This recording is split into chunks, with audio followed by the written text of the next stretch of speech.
So ito na yung pinakaantay ng lahat, ang fork reveal natin. Nag-post ako sa FB, follow nyo nga pala ako kung hindi pa. Pero yung post ko, tungkol yan sa kung anong binili kong fork. Maraming speculations kung ano yan. Puro mahal yung mga pinagsasabi nila. Hindi nila alam na budget fork lang ang binili ko. At ito ay ang Bolani. Kala nyo mamahaling fork yung gagamitin ko sa new build natin. Syempre hindi. Buhay daga tayo eh. Wala tayong pera. Hindi naman kayo nagbibigay ng pera sa akin eh. So yan, Bolani ang fork na gagamitin natin.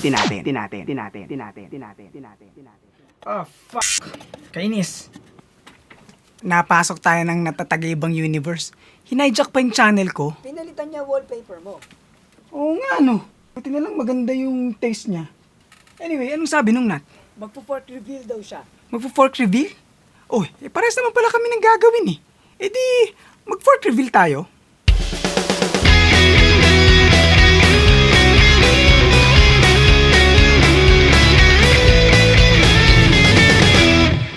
Yes. Ang fork natin ay hindi pambuhay daga. Hindi to review. Initial look itong video na ito. Kasi sa totoo lang, first time ko lang din magkaroon ng ganitong fork. So pag-usapan natin kung ano yung istorya ng fork, yung mga specs on paper, bakit ito yung napili ko, bakit hindi ibang brand yung binili ko. Kala ko ba Marzocchi? Bakit hindi RockShox? Nagkamali ba ako ng bili? At kung ano-ano pa. Pero follow nyo pala ako sa www.facebook.com/foreverbikeNoob para kung meron kayong katanungan, mas madaling mag-reply. I-click nyo na rin yung like. Salamat! Ito ay 2021 Fox 34 Factory. Hindi to stepcast. Ito yung normal na Fox 34 Factory na trail fork. Ito ay old stock, bago pa pero na-stock lang. Kaya kung titignan, iba pa yung arch nito. Ito yung bago. So magkaiba, di ba? Nakakuha tayo ng magandang deal. Hindi pa din mura, mahal pa din. Google nyo na lang yung presyo kung magkano yung mga ganitong fork. Basta mahal. So sa lineup ng Fox 34, meron yan iba-ibang versions. Una, yung Rhythm. Ito yung pinaka lowest end.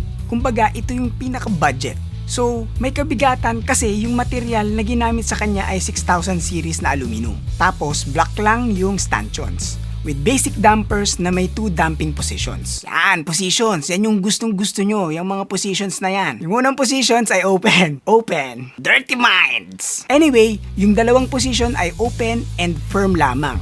And may 10 clicks na low speed rebound setting. Yung susunod naman dun ay yung performance. Pangalan pa lang, performance. Performance, may dating na kaagad. Syempre, mas maganda ito sa nauna na may 7,000 series aluminum, so mas magaan ng konti sa Rhythm. Black stanchion din. Mas maganda din ng konti yung dampers. 3 position, open, medium, and firm. Tapos may 10 clicks din na low speed rebound setting. At yung mas mataas sa hierarchy ay yung Performance Elite. Performance na, elite pa. Elitista ka na pag ganito. Ha, hindi. Ito, halos same na nung mas mataas sa kanya na factory. Pero black pa rin yung stanchions.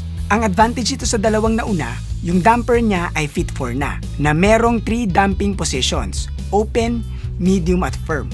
Pero may 22 clicks no low speed compression at 10 speed din na low speed rebound. At syempre yung highest end, ito yung nasa atin, Fox 34 Factory. Wow! Highest end! Mayaman ka, sir!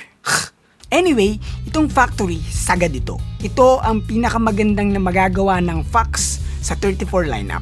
Lowers and uppers made out of aluminum. Itong factory available sa 120, 130 at 140 travel. Yung nandito sa atin na factory ay 140mm. At dahil nandito na tayo sa stanchions, syempre ito talaga yung nagpaiba sa mga top of the line na Fox fork. Yung genuine Kashimako. Hindi ito typical na gold stanchion na nakikita nyo sa mga budget forks.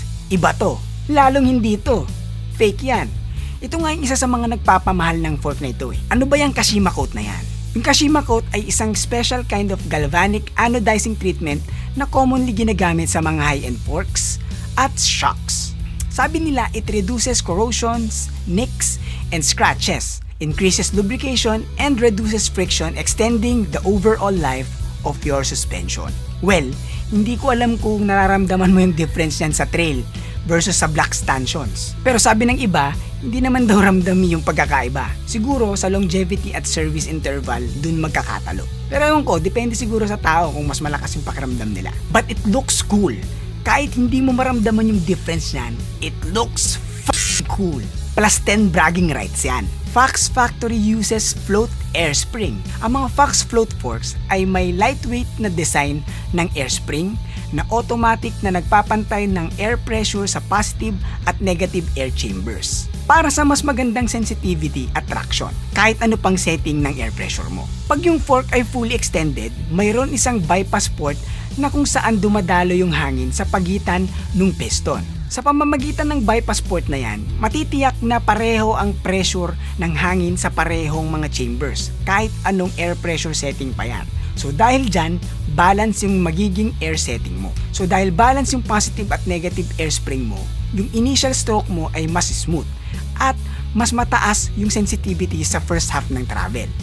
Kapag kinompress ang fork at lumagpas ang air piston sa seal ng bypass port, bumababa ang pressure ng hangin sa negative chamber at tumataas sa positive chamber upang suportahan ang rider sa pag-absorb ng impact at hindi basta-basta magbo-bottom out. Pag nag-extend naman ang fork, bumababa ang pressure sa positive chamber at tumataas sa negative chamber upang magbigay ng mas malambot na pagbalik. Kapag totally extended na yung fork, mag-a-align yung air piston seal sa bypass port na mag-i-equalize ng pressure ng positive at negative chambers. So ganyan nagwo-work ang float system ng Fox fork. Yung evil na ito, nakasulat naman dyan, extra volume. Ibig sabihin yan, may mas large air volume yung negative air spring para yung mga riders pwede nilang iset yung air pressures nila ng mas mababa. Mas linear yung feel ng buong travel at mas may assist sa mid-stroke support. May kasama sa package na mga volume spacers para mabago mo yung progression ng compression. May manual din na hindi nyo binabasa. Ang pagdadagdag ng volume spacers ay magpapalakas ng progression ng air spring. Nagbibigay ng mas maraming support sa mid-travel at magkakaroon ng mas malakas na resistance sa pag-bottom out. So habang lumalalim yung travel mo, mas tumitigas yung resistance para hindi jarring yung feeling pag nagbo-bottom out yung fork. Pero, depende yan sa dami ng ilalagay mong volume spacers. So, syempre, mas madaming volume spacers ang ilagay mo, mas matigas na yung resistance niyan dun sa top part ng travel. Pag nagbawas ka naman ng volume spacers, mas magiging linear ang air spring mo, na magbibigay ng mas sensitibong mid-travel at mas madaling ma-achieve yung full travel ng fork. Pwede mong mabili yung Fox Factory sa dalawang damper choices, yung Fit 4, tulad nung nasa Performance Elite, at itong mas magandang Grip 2 na katulad nung nasa atin. Itong Grip 2, sobrang daming adjustability ang magagawa mo dito. Meron siyang 16 clicks of low speed compression at meron siyang 8 clicks ng high speed compression with VVC yan. So ano naman yung low speed at high speed compression na yan? Hindi ito tungkol sa kung gaano kabilis umandar yung bike. Tungkol ito sa kung gaano kabilis o kabagal magko-compress yung fork mo. So yung high speed, ito yung mga moments na sobrang bilis na mag-compress yung suspension.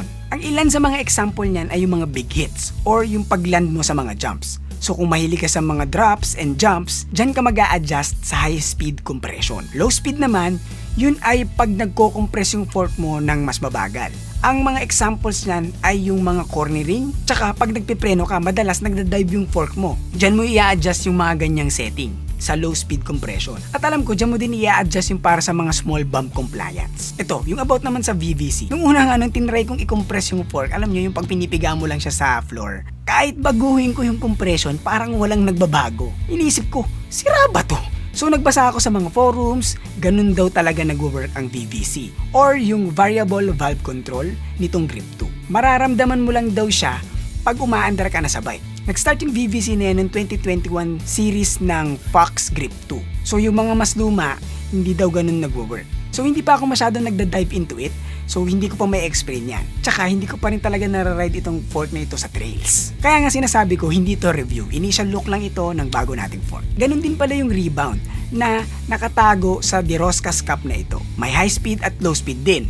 Same concept din yan ng compression pero ito rebound naman. Yung rebound, ito yung kung gaano kabilis babalik yung full extend ng fork. Kumbaga, pagka-compress, yung pagbalik niya, kung gaano kabilis yon. 8 clicks ng high-speed rebound with VVC din yan. 16 clicks ng low-speed rebound. So, grabe yung adjustability na pwede mong magawa sa fork na ito. Boost nga pala itong fork na naka 15mm quick release through axle. Nagulat ako na collab pala ito with Shimano. Ayan, nakasulat dyan Shimano. Pero I might change it to Kabolt or other similar brand para mas gumaan ng konti itong fork. Kasi medyo mabigat itong QR na TA na to eh. So yan yung mga basic specs ng Fox 34 Factory. Hindi ko na nilahat, hindi naman talaga ito review. So bakit ito yung napili kong fork? So kung taga-subaybay ka talaga ng channel, alam mo naman na meron tayong bagong build, yung GT Avalanche natin. At iniisip ko kung anong fork yung ilalagay ko dito. Originally, Marzocchi yung inaay ko. Pero wala akong makitang good deal na medyo bago pa. Medyo used and abused yung mga nakikita kong fork eh. And then, naisip ko, gusto ko din ma-experience yung maraming adjustability at maraming pwedeng gawin for content na rin. Iniisip ko rock shocks. Pero nag-aantay ako ng good deal na bago-bago pa na medyo bentang adik. Wala akong makita. Kasi nagtitingin ako, may nakita ako pero parang di ko bet. Alam mo yun, yung mga ganong tipo. Tapos, yung brand new, sobrang mahal naman. Hanggang sa nakita ko yung Fox na ito. Kaya ako napunta sa route ng Fox. Sabi ko, sige, dagdag na lang ng konti sa budget ng Marzocchi. Hindi konti yung dinagdag ko. Halos doble. Mahal! Pero okay lang. Minsan lang naman eh. Sus, yan din yung sinabi ng tropa ko. Gaano kadalas ang minsan? Actually, sa mga pinagpipilian ko, nagagastusan ko para sa GT build natin. Ang choices ko, kung bibili ako ng mas mahal na drivetrain like SRAM Access pero saktuhang fork lang, o murang drivetrain tapos mahal na fork. So alam nyo na yung sagot sa tanong na yan. I think better choice din naman ito kasi marami tayong magagawang content sa fork na to. Ito pala yung pinili kong drivetrain, bagong Shimano Q's U8000. Kung hindi mo pa napapanood yan, lalagay ko sa cards at sa description yung link. Anyway, pinili ko din itong fork na ito kasi ito yung fork na pwede kong ilipat in case na may bagong build. Babaklasin ko lang tapos ikakabit ko sa ibang bike. Hindi naman ito yung fork na nakakahiyang ilagay sa ibang bike kasi nandun naman na siya sa top of the line kaya kahit saang bike mo ilagay yan, pwede. Basta, pasok pa rin sa specs at geometry ng bike. Pero sinasabi ko rin kanina, mali ba ako ng bili? Ang totoo, hindi naman kasi you will never go wrong with Fox. Kahit yung mga pro, yan ang gamit. Magandang brand talaga yan. Kaso kasi kung iisipin mo, sa ginagawa ko sa bike at sa bagong build natin, medyo over-fork ito. Okay lang naman to sa trail bike na bubuin natin. Kasi yung GT nasa 67 head tube angle naman. So medyo pasok pa naman yung 140 travel ng fork. Do pwede ko naman i-travel adjust yan. Medyo gagastos lang ako ulit. So wag na. Pero para sa akin, sa skills at sa ginagawa ko sa bike, medyo overfork talaga eh. Tsaka, over din yung tinapyas nun sa bank account ko. Hayop na yan. At syempre, kalakip ng mga ganitong mamahaling fork, yung matinding maintenance. Yung mga ganitong klaseng forks, kailangan mo itong i-maintain. Hindi ito yung fork na pwede mong itambak lang at barubalin. Kailangan mo itong i-maintain. Fox recommends na ang minimum suspension fork and shock service ay 125 hours of use. So, kailangan mo talagang i-maintain yung mga ganitong fork.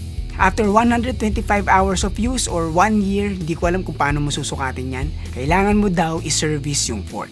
So, medyo marami kang gagawin sa fork na ito. Mahal na nga, marami ka pang gagawin. Para kang bumili ng mamahaling sports car. Eh, not mahal pala eh. Kailangan mo pang i-maintain. Tapos, overfork pa pala sa needs mo. Bakit mo binili? Because I can. Pera ko naman yan eh. Pinagtrabahuhan ko yung pinambili dyan. Maiksi lang ang buhay. So pagtrabahuhan mo na yung mga bagay na gusto mong bilhin na magpapasaya sa'yo. Galingan mo pa. Grind tayo dyan. Hindi mo kasalanan kung pinanganak kang mahirap at hindi mo mabili yung mga bagay na magpapasaya sa'yo. Pero kasalanan mo kung mamamatay kang mahirap at hindi mo mapapasaya ang sarili mo. Ako nga pala si Nat na nagpapaalalang manatiling bike no babang buhay para tuloy-tuloy lang ang pasok ng kaalaman. Paalam. Actually, isa pang storya nung naghahanap ako ng fork. May nakausap na ako na bibilan ng fork. Tapos nung nandun ako sa meetup place, nalaman ko yung dalawa pala yung binibentahan niya. Tapos binenta niya dun sa isa yung fork na bibilin ko sana. Magaling, di ba? Magaling.